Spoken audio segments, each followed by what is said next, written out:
देवी आहे आम्ही कुठं आहोत आणि ही जागा कुठली आहे? हे आपलं तुळजापूरच आहे.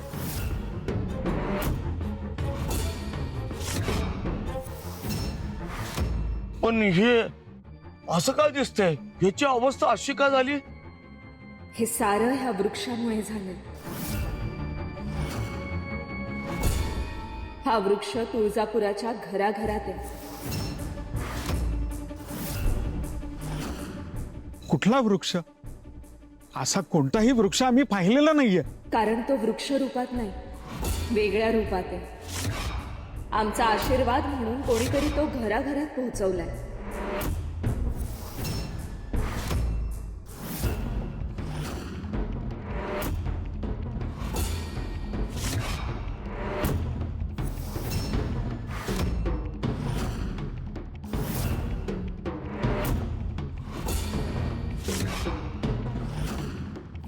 ह्या रूपात हा वृक्ष घराघरात आहे.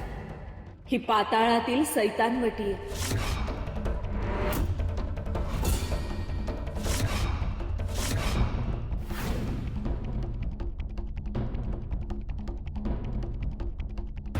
माझ्या मावशीने ही सगळ्यांना दिली आहे.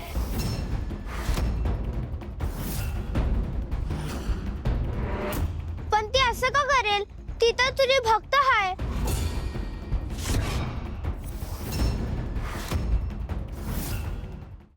त्याचा शोध आपण लवकरच घेऊ, परंतु त्याआधी ही बीज आपल्याला संपूर्ण गावातून शोधून आणायची आहे आणि त्याचा नाश करायचा आहे. अन्यथा ही अशांती अशीच गावात वाढत जाईल.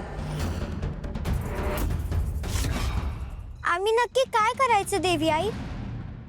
तुम्हाला गावात प्रत्येकाच्या घरात जावं लागेल. त्यांच्या घरात असलेलं हे बीज तुमच्याकडे घ्यावं लागेल. तुम्ही आमचे निस्सीम भक्त आहात. हे बीज तुम्हाला लगेच हानी नाही पोहोचवणार, परंतु हे आपल्याला लवकरच करावं लागेल. तुळजाचे सैन्य म्हणून तुम्हाला या लढाईत उतरावं लागेल. तुम्ही सारे आमचे आधारस्तंभ आहात. आमच्या सैन्याचा अनिवार्य भाग आहात. जगाच्या उद्धाराच्या आमच्या या महान कार्याचा महत्वाचा पैलू आहात. तुमच्या मदतीशिवाय हे कार्य सफल होऊच शकत नाही. होय, आम्ही तुझ्यासाठी काहीही करायला तयार आहोत देवी आई.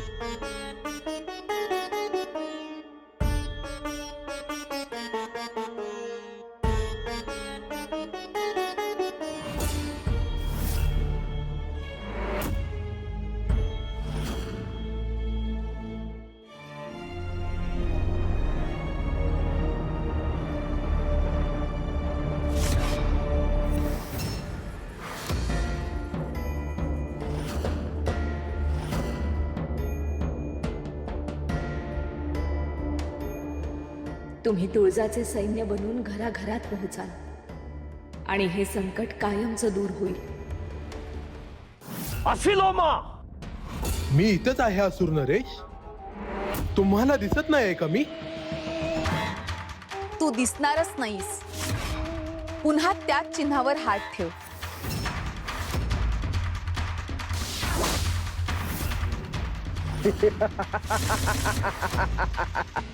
सम्राज्ञी, हे नेमकं काय होतं? या साक्षात मृत्यू देवतेने दिलेल्या भेटवस्तू आहे. या ज्या कोणाकडे असतील तो मृत्यूलाही चकवा देऊ शकतो. मग आता विचार करा, युद्ध करताना जर ती व्यक्ती शत्रूला दिसलीच नाही तर शत्रू हल्ला कोणावर करणार? सम्राज्ञी, ही अत्यंत अद्भुत अशी वस्तू आहे. अत्यंत विलक्षण असे अस्त्र आहे हे. सम्राज्ञी, हे तंत्र जर आपल्याला अवगत झालं तर आपलं सैन्य अजरामर होईल आणि त्यानंतर कुणीही आपल्याला पराभूत करू शकणार नाही. सम्राज्ञी, आपले खरेच खूप खूप आभार. युद्धात ही गोष्ट खूपच महत्वाची ठरणार आहे. तुम्ही मला जी युद्धाच्या आधी कामगिरी करायला दिली, आता मी नक्की यशस्वी होईल.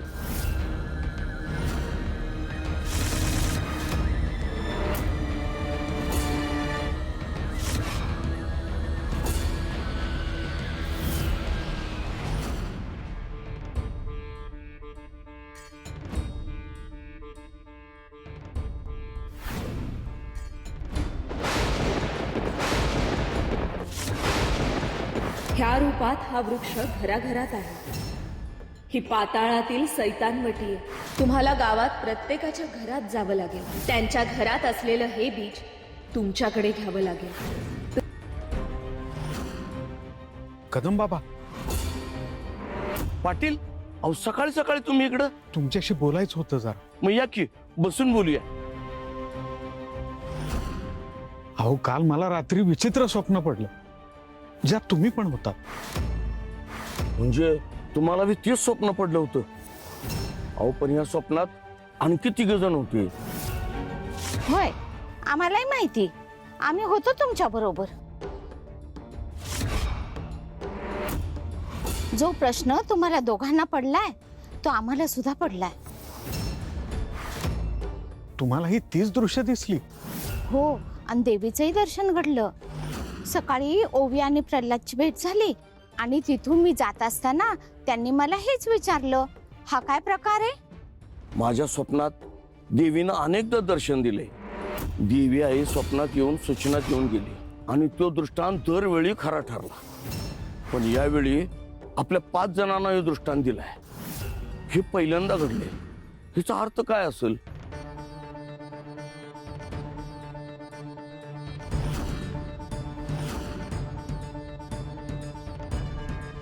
देवी आईला आपल्या सगळ्यांना ही सूचना द्यायची होती, तर आपल्या समोर येऊन ही कामगिरी आपल्यावर का सोपविली नाही? स्वप्नात हा दृष्टांत का दिला असेल?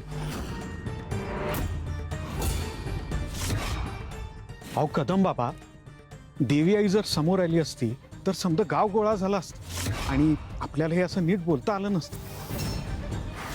गावातले बरेच लोक देवीवर रागवले आहेत, त्यामुळे देवीने आपल्या स्वप्नात येऊन ही कामगिरी सोपवण्याचा पर्याय निवडला असावा. आता या विषारी वृक्षाची बीजी गोळा करायची ठरलंय, पण ती कशी? एवढाच प्रश्न बाकी राहिलाय. मला असं वाटतं की आपण सगळेजण प्रत्येक दिशेला जाऊया. हो, हे चालेल. ती आता दिशेला असलेले आपण सगळे घर पालती घालू. खरं सांगू तर मला पण ते बीळ मिळालं होतं, पण ती ओवीच्या घरात राहणारी आई राजा घेऊन गेली. मी तिच्याकडून ते बी घेते. मी वरच्या अंगाची घर बघतो, तुम्ही खालच्या अंगाला जावा. मी ओढ्याजवळची घरं बघते, तू एशी जवळची बघ आणि तू डोंगर पायथ्याला जाऊन बघ. आईने मोठ्या विश्वासानं आपल्याकडे हे काम दिलंय. आता या विषारी वृक्षाचं एक बी बीज तुळजापुरात राहायला नको. आई राजा उधो उधो, आई राजा उधो उधो, आई राजा उधो उधो.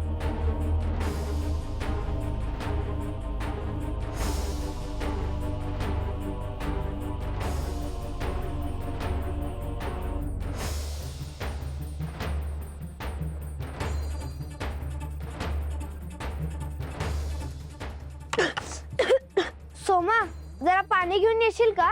खोकला आलाय. हा, बरं आलोच.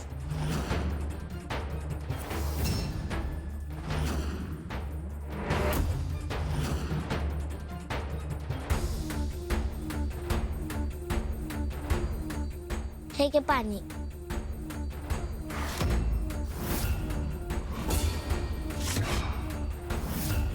का रे, काय झालं? काय नाही. मग असा घाबरलेला का दिसतेस? नाही, काय नाही. पाणी दे ना.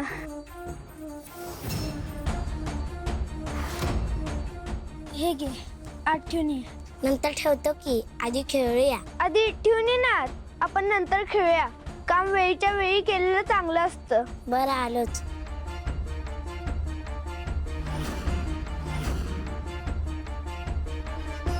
तुम्ही दोघांनी एकमेकाबरोबर आयुष्य काढायची शपथ घेतली ना? काय तुम्ही दोघं एकमेकाबरोबर संसार करताय ना?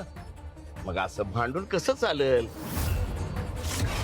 सगळ्यात आधी भांडण हेच सुरू करते. तुम्हीच मला भांडायला कारण देत असता. मला काय हौस नाही भांडायची. अबो तू आता माझ्याशी भांडू नको. हे बघा, तुमच्यापैकी कोण बराबर कोण चूक हे बघता येईल. हा, पण तुमची बाजू बरोबर आहे अशी साक्ष देणारी 2 माणसं शोधा. सगळं गाव माझ्या बाजूने साक्ष देईल. बघते ना तुमच्या बाजूने कोण उभं राहते ते. कदम बाबा खूप काम आहेत मला, जाते मी. तुम्हाला समजायचं असेल समजवा तुम्ही.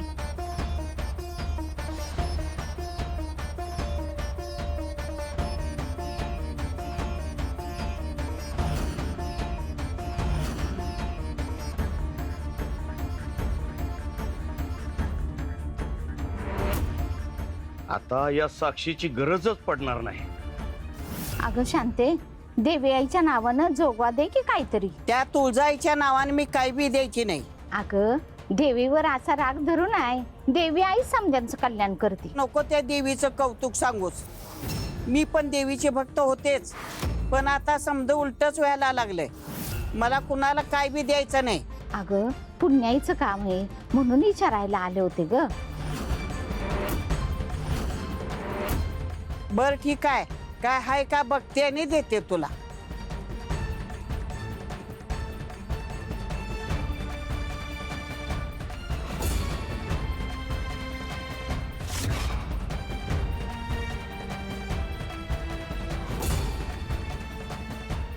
घरात कुणी बी नसताना घरात शिरलो मी. पापच घडलं माझ्या हातून. हो पाटील, तुम्ही आता तर माझ्या घरातून आला ना? हो हो हो हो हो. अरे मला वाटलं तू आत आहेस, पण नुसताच दार लोटलेलं होतं. नाही, जरा बाहेर गेलो होतो कामासाठी. पण एवढे काळजीत का पडलात? नाही रे, कसली काळजी. किती घाबरलेली दिसते बघा. जणू काय चोरी करताना पकडली तुम्हाला. नाही रे, घाबरलो वगैरे काही नाही. मी आपलं असंच. बरं असो, माझ्या नेमकं काय काम होतं काय? ते तुझ्या बांधावरचा तंटा होता ना, त्या संदर्भात बोलायला आलो होतो. बरं झालं, कोणीतरी बोलायला भेटलंच. मला आता तुम्हीच न्याय मिळवून द्या. चला आपण आत बसून बोलूया. नाही, आता नको, आता वेळ नाहीये. अहो त्यासाठी आला तर ना. अरे खरं तर काम आहे दुसरं. गावात माणसं वाट बघायला लागल्यात. नंतर येतो, आपण बोलूया. येतो आता.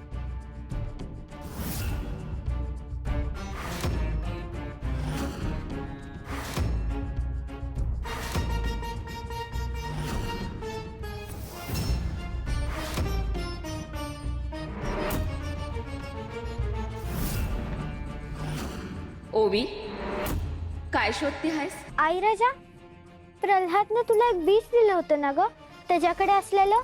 होय तर त्याचं काय? मला हवा आहे. तुला कशापायी? हा अगं, ते प्रल्हादने परत मागितलं आहे.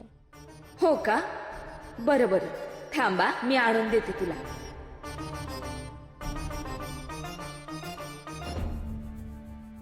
घे.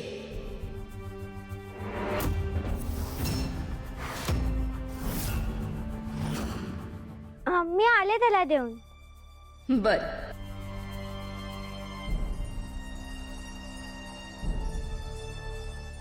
तुम्ही सगळे तुळजाचे सैनिक आहात. मला मानणारा प्रत्येक जण माझ्या दिव्य सैन्याचा भाग आहे.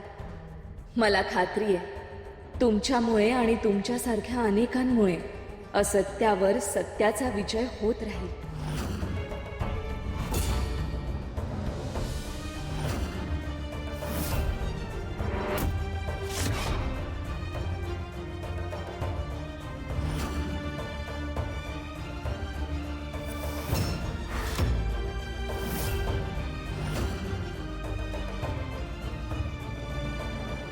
ही कामगिरी सुरू केली तो कायच अंदाज नव्हता की कसं यश मिळेल ते.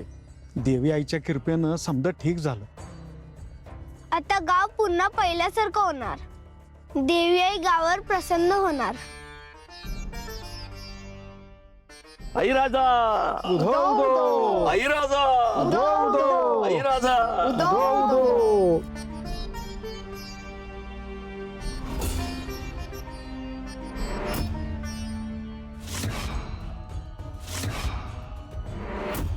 काय झालं ते? आपले प्रयत्न यशस्वी झाले. त्यांना ती बीज मिळाली. त्यांना म्हणजे कोणाला देवी? आमच्या निस्सीम भक्तांना. तुम्ही आणि आदिशक्तीने आम्हाला सूचित केले होते की गावातील ही समस्या दूर करण्यासाठी आम्हाला आमच्या खऱ्या आणि निस्सीम भक्तांना साथ घालावी लागेल.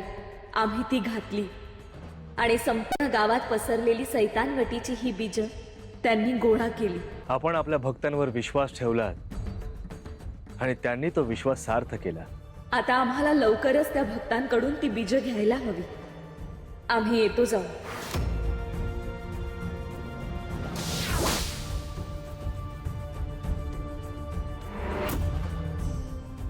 आपल्या बुद्धी चातुर्याने आपण इथवर आलात खरं देवी, परंतु आपल्याला पुन्हा आमची गरज भासणार आहे आणि ती सुद्धा लवकरच.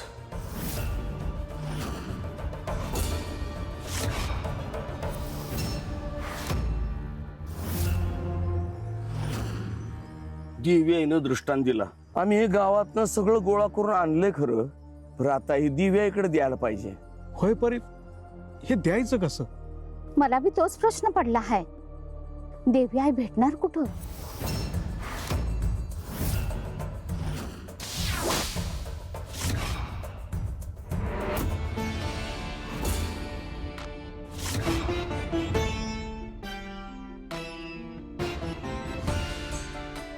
दिव्या आई, तुम्ही दिलेली कामगिरी आम्ही पार पाडली. ह्या समध्या बिया गोळा करून आणल्या. पर ते करत असताना आमच्याकडून काही चुका घडल्या. चुकीच्या गोष्टी? होय, हे बिया आणताना रिकाम्या घरात सुद्धा न विचारता घुसलो आम्ही. या बिया जणू चोरूनच आणल्यात आम्ही. एक प्रकारे हे पापच घडलंय आमच्याकडून. होय देवी आई, माझं बी चुकलंच. माझं बी चुकलं. असं न सांगता उचलून आणायला नको होतं. तुम्ही हे बीज घरात कोणालाही न सांगता उचलून आणलं हे मान्य आहे, परंतु तुम्ही कोणत्याही मौल्यवान गोष्टीची चोरी नाही केलेली. तुम्ही जे घेतलं ते साक्षात अंधकाराचं बीज आहे.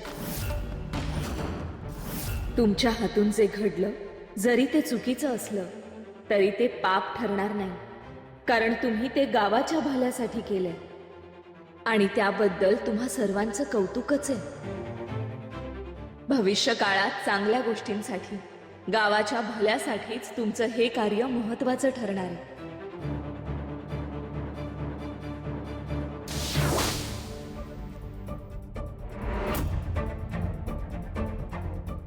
आता ती सगळी बीज ह्या पात्रात ठेवा.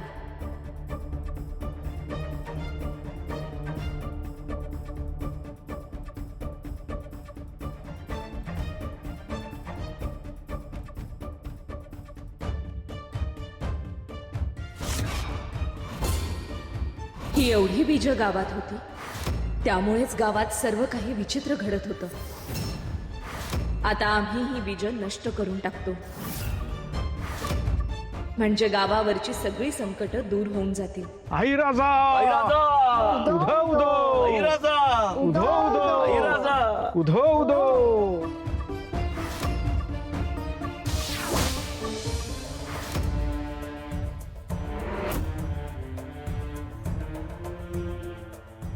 इथे दूरपर्यंत मनुष्य वस्ती नाहीये, प्राणी देखील नाहीये. हीच योग्य जागा असेल ही बीज नष्ट करायची, कारण या बीजांमध्ये पाताळातील दुष्ट शक्ती आहे. काही चुकीचे घडले तर आजूबाजूच्या परिसरावर त्याचे काय परिणाम होतील हे सांगता येत नाही.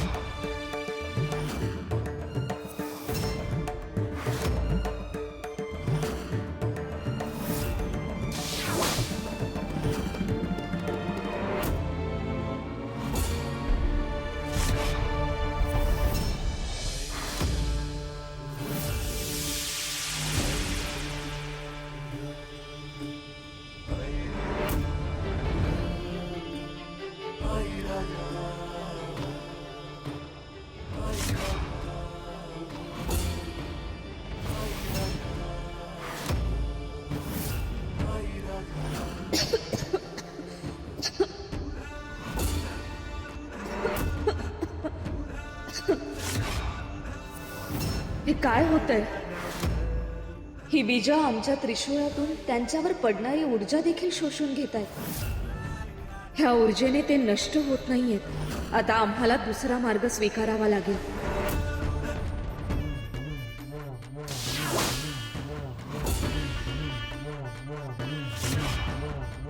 ह्याच्या वाराने ही बीज नक्कीच नष्ट होतील.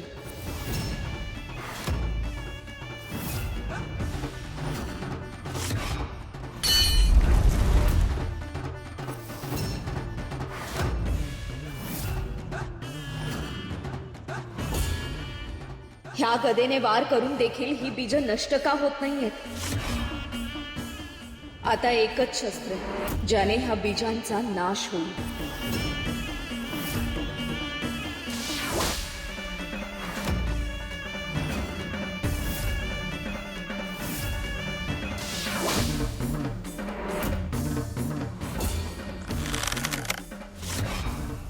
ह्या अग्नीने बीज पेटलेच पाहिजे.